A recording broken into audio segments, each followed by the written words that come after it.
There are moments in life when everything feels broken beyond repair. The light of faith, once burning bright, begins to fade, slowly suffocated by bad choices, persistent sin, hidden wounds, or sadness too deep for others to notice.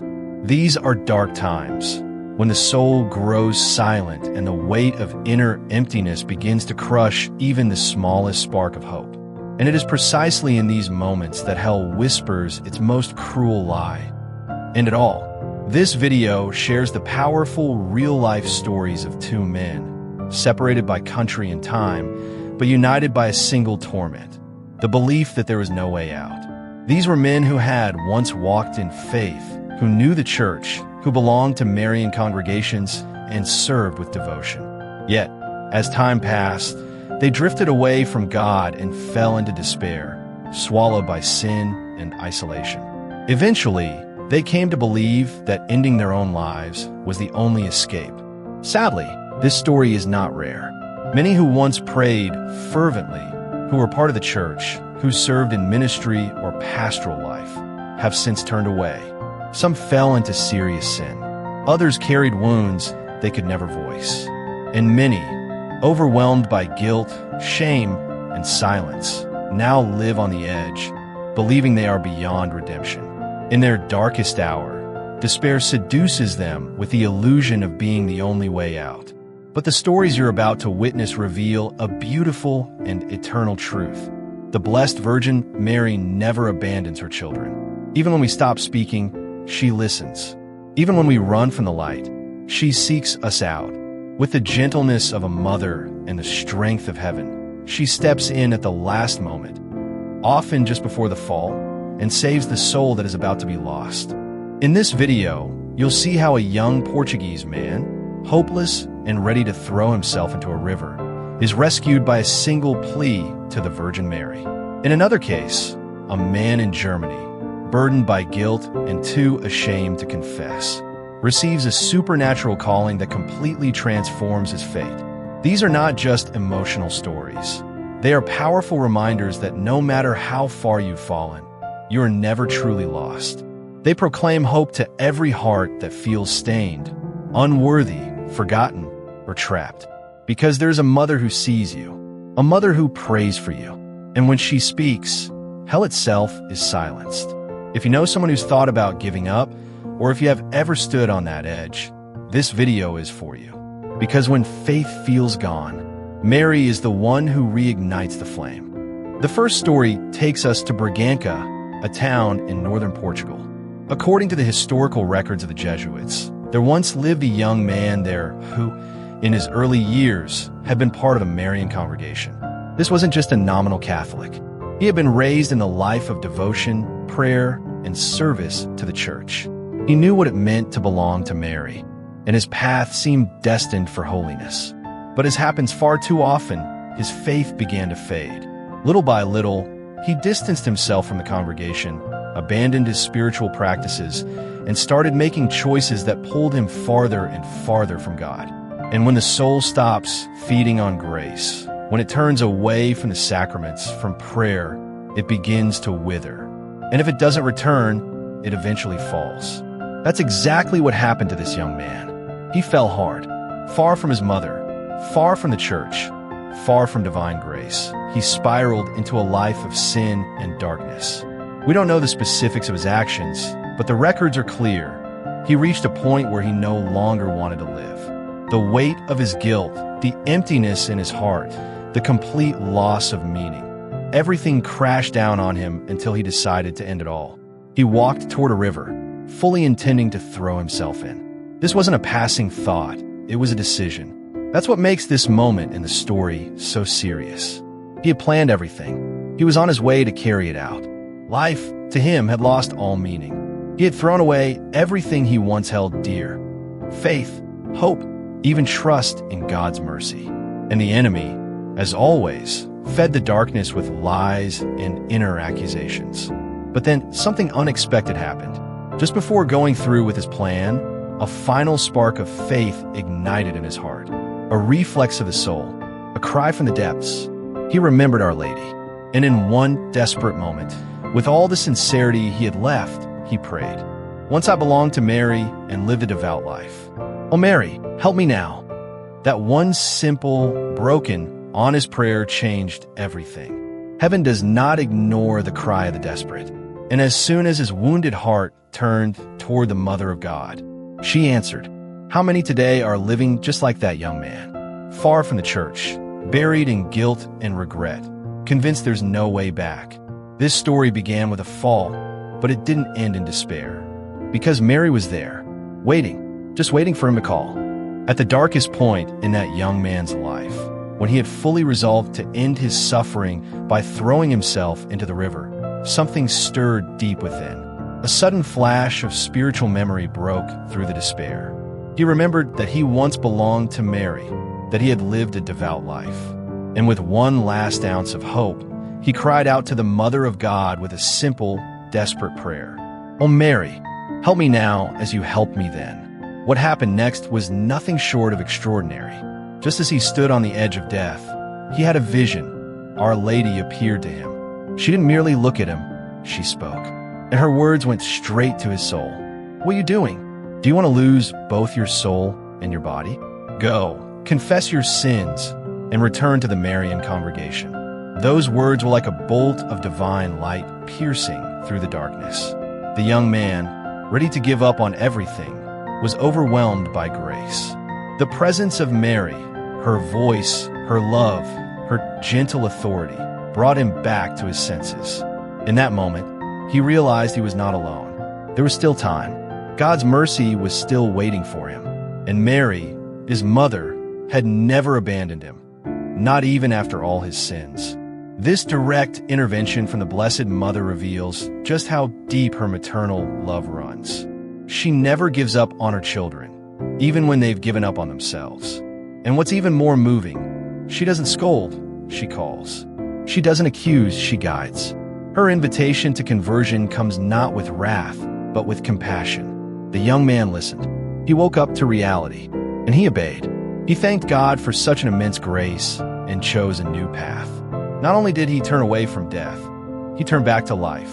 He went to confession, reconciled with God, and rekindled his spiritual journey. This part of the story is a powerful comfort to anyone who feels too unworthy to return to the faith. It shows us that Mary never distances herself from even the most hardened of sinners. On the contrary, when she is sincerely invoked, even with just a flicker of faith, she responds with both tenderness and power.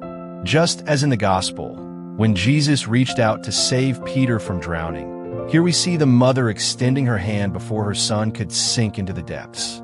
And this saving hand is stretched toward all of us whenever we have the courage, even in shame or weakness, to whisper, "Oh, Mary, help me now." Suggested title: He was paralyzed by shame until Mary spoke again. The story now shifts from the city of Bragança in Portugal to a different setting, Germany. There, a man was facing a spiritual torment of his own, born not from a lack of faith, but from overwhelming shame. He believed in God. He longed for forgiveness and often wept before the Lord. Yet, despite his sorrow, he couldn't bring himself to confess. He was paralyzed by a false sense of shame, a spiritual trap familiar to many. The desire for reconciliation is there, but pride, fear of judgment, or a distorted view of God's mercy creates a wall. This man was living in silent agony. His conscience screamed louder each day. His guilt became unbearable, and he even began to consider ending his life by throwing himself into a river. Though he couldn't step into the confessional, he would pray through tears, begging God to forgive that one sin that haunted him so deeply. It is precisely here that we see how divine mercy often reaches us through the hands of Mary. One night, as he cried and prayed in desperation, something supernatural occurred. He felt a gentle touch on his shoulder, followed by a clear voice that said, "Go to confession." It wasn't a suggestion. It was a loving command, spoken with the authority of a mother. Still, he hesitated. The next day, he went to the church, but the weight of shame still held him back. He couldn't confess. The fear had not yet broken. That night, however, it happened again. The same touch, the same voice, the same call to go and confess. This repetition speaks volumes. Heaven is persistent. God doesn't give up easily, and neither does his mother. How many of us would keep insisting if someone resisted us again and again? But heaven insists because love insists. God's love for that man was greater than his sin. Mary's intercession was more powerful than his shame. This second story reveals a different side of Mary's action. In the previous testimony, she intervened with immediacy to prevent suicide. Here, she works patiently and quietly. Through a touch, through a voice, she invites, not with force, but with a firm and loving presence. This is the pedagogy of a mother who respects her child's timing, but never leaves his side, even when he falters. This is the love of Mary, steady, compassionate, and unwavering. She knows that wounded hearts often need to be called more than once before they can truly respond. So she returns. She speaks again. She waits at the door, and she calls until the soul is ready to say yes. On the second night, it happened again. The man lay in bed, overwhelmed by anguish, crushed beneath the weight of guilt. When once more, he felt that gentle touch and heard the same voice. Firm, gentle, and clear. Go to confession. This time, he didn't resist. Moved by an interior force he could no longer ignore, he rose and obeyed. He walked into the church, approached the confessional, and for the first time in years, he spoke. He opened his soul with honesty, humility, and pain, but also with faith. He confessed that sin which had silently tormented him for so long, the one that had driven him to the brink, the one that robbed him of peace. What followed is what always happens when a soul surrenders to mercy. The burden falls away. Hell is silenced.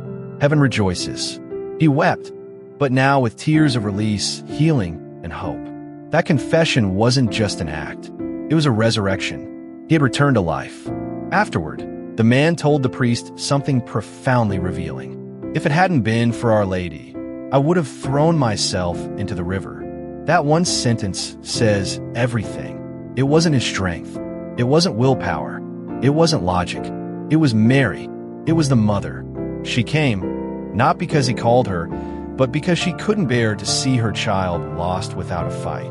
That touch on his shoulder wasn't just physical. It was the touch of grace. The voice wasn't simply a suggestion. It was the voice of a mother who has never stopped pointing her children to Jesus. Just as she once said at Cana, "Do whatever he tells you." Here she was again, quietly guiding this man back to the heart of Christ, to the safety of sacramental grace, to the confessional. This story isn't just a one-time miracle. It holds a mirror up to all of us. How many times have we hesitated, ashamed or afraid, unwilling to confess the very sin that chains our hearts? How many times has Mary gently reached out, silently, invisibly, urging us to return? That mysterious touch that saved one man's life is echoed spiritually in the hearts of countless souls. Because Mary still comes close. She still speaks. She still leads sinners to the arms of mercy. And all we need to do is listen, to hear and obey that quiet, loving voice that says, "Go to confession." Because when the mother calls, it's because heaven is already prepared to forgive. After that confession, something profound shifted within that man's soul. For so long, he had carried the weight of his sin, the shame that had paralyzed him, the torment of feeling abandoned by God. But now, for the first time in what felt like forever, he tasted real peace. Not the kind of fleeting comfort the world offers, but the deep, lasting peace that flows only from reconciliation with the Lord. He later admitted to the priest, "If it hadn't been for Our Lady, I would have ended my life." His pain had been real. The torment of his conscience was suffocating. But what rescued him wasn't a logical explanation or well-meaning advice. It was the quiet, insistent presence of the Mother of God, who refused to let him be lost in despair. This story ends with a powerful truth: confession saves. The sacrament of reconciliation is not just a religious formality. It is a divine encounter. It is the moment when grace meets our misery, when mercy erases guilt, when the soul is restored. And this is the path Mary always leads us toward. In both stories, the young man from Portugal and the anguished soul in Germany, the conclusion is the same, a return to grace. But neither of these men found their way back alone. Each was called, and that call came from Mary. She didn't descend with dazzling signs or perform stunning miracles. She simply spoke. She reached out. She persisted, like a mother who watches silently at her child's bedside, refusing to leave. Maybe you see yourself in part of this story. Maybe you once walked in faith but have since drifted far. Maybe you're carrying a sin that is quietly consuming you. Maybe you've even wondered if it's too late. But it's not. It never is. If your heart still longs to return, if there is even a flicker of sorrow, then God's mercy is within reach. And Mary, your mother, will guide you there. Forgiveness is not a dream. It is real. It heals. It sets you free. And it's available now. All it takes is a step of faith, just like those two men took. Turn back. Confess. Begin again. Our Lady never tires of interceding. She never gives up on her children. She always leads them to the one place where new life begins, the confessional. There, heaven touches earth, and the wounded soul smiles once more. Suggested title: When Shame Becomes a Trap, Mary and the Journey Back to Grace. Among the many sinners who never returned to God, it wasn't always the worst who were the most lost, but rather those who allowed shame to keep them away from mercy. That's the common thread uniting both stories in this video: the destructive power of false shame when facing one's sins. In the spiritual life, shame has its place. It can be a sign that the soul still has a moral compass, that it still recognizes the gravity of sin. But when that shame turns into paralysis, when it prevents someone from seeking forgiveness, it stops being a virtue and becomes a trap. The young man in Portugal believed his sins made him too unworthy to return. The man in Germany, though repentant and in tears, couldn't bring himself to the confessional for fear of being judged, ridiculed, or exposed. In both cases, what kept them away from God was not a lack of faith, but a lack of trust in His mercy. And this is where the radiant presence of Our Lady enters. She did not appear with condemnation. She didn't say, "How dare you sin after all you've received?" She didn't accuse, criticize, or pressure them. She simply reminded them of who they were, children. And like any loving mother, she reached out her hand and whispered, "Come back. Go to confession. There's still time." How many today are living this same struggle? Baptized Catholics who once believed, once received the Eucharist, once walked in faith, and who are now far from the church. Not because they stopped believing, but because they're ashamed to return.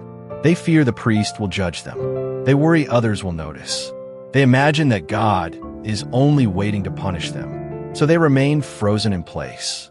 And the sin that could have been healed by grace continues to quietly destroy their soul from within. But shame only has power when we forget the merciful face of God. That's why Mary intervenes. She reminds us that God takes no joy in the fall of the sinner, but in their return. And that in the confessional, no one is ever humiliated, only healed. These stories exist to remind us, no matter what you've done, there's always a place where forgiveness awaits you, the heart of God. And when fear and shame try to hold you back, listen to that gentle voice of a mother who whispers, "Go, confess. I will walk with you." Because when you walk back with Mary, you never return alone. The greatness of Mary's action in these stories doesn't lie in dramatic miracles or spectacular signs. It lies in her loving discretion, in how she quietly descends into the depths of despair to rescue those who have already given up on themselves. She doesn't wait for the sinner to become perfect. She doesn't demand explanations. She comes precisely when the soul is at its worst, broken, filthy, and weak. And it's in that moment that the Mother of Heaven reveals her greatest strength. The young man in Portugal and the man in Germany had one thing in common. They both had faith, but they were paralyzed by pain. They knew what was right, but they couldn't take the first step. That's when Mary steps in. She doesn't walk the path for them, but she gives courage. She brings light. She shows the way. That's why the tradition calls her the morning star, the first sign of hope that appears while the night is still dark, quietly announcing that dawn is near. In both accounts, we see how Mary respects the soul's timing, but she never gives up. She returns. She whispers. She touches. She speaks but never forces. Like a true mother, she leads without pressure. She shows the path without pushing. And this becomes a lesson for all of us. How often do we expect others to change instantly? How often do we judge those who haven't yet returned to the faith, who haven't gone to confession, who remain distant from the church? We forget that true conversion is not an event. It's a journey, a work of patience and love. Mary never shouted at those men.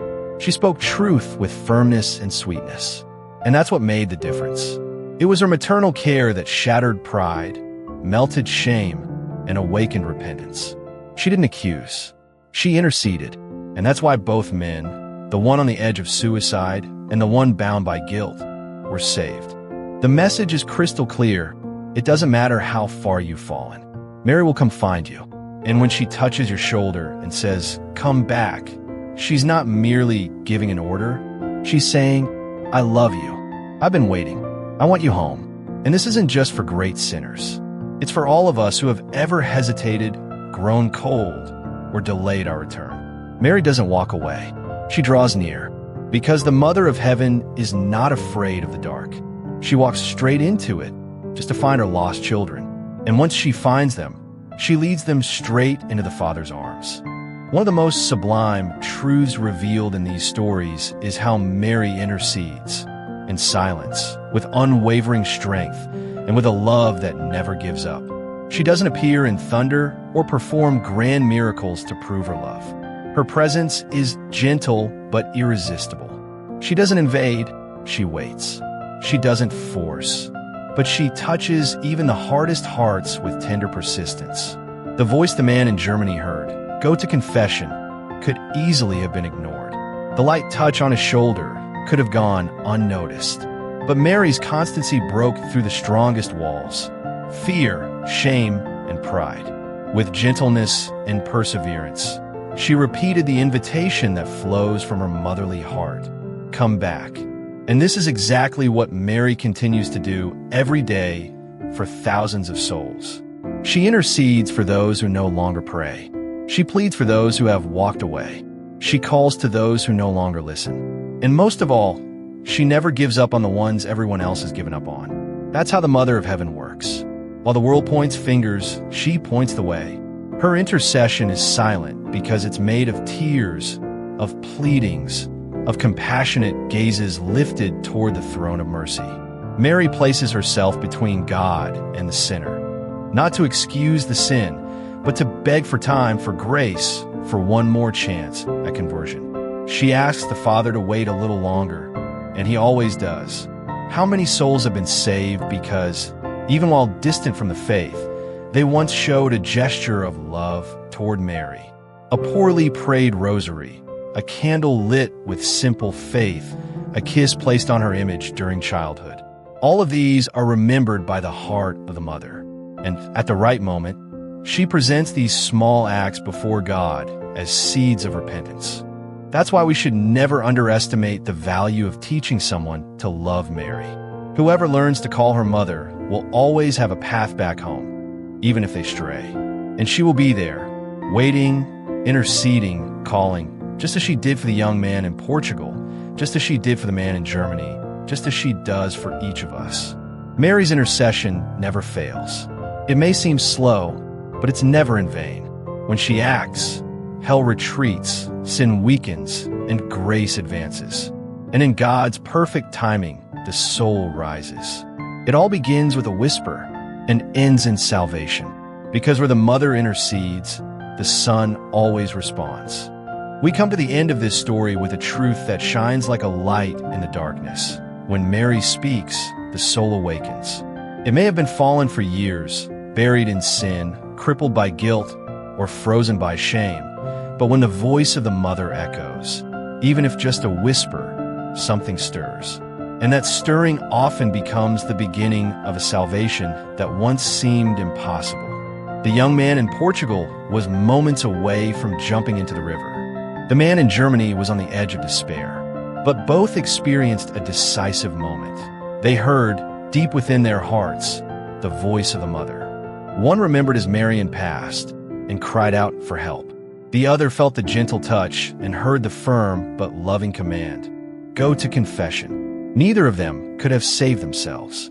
But Mary reached them exactly when they were about to be lost.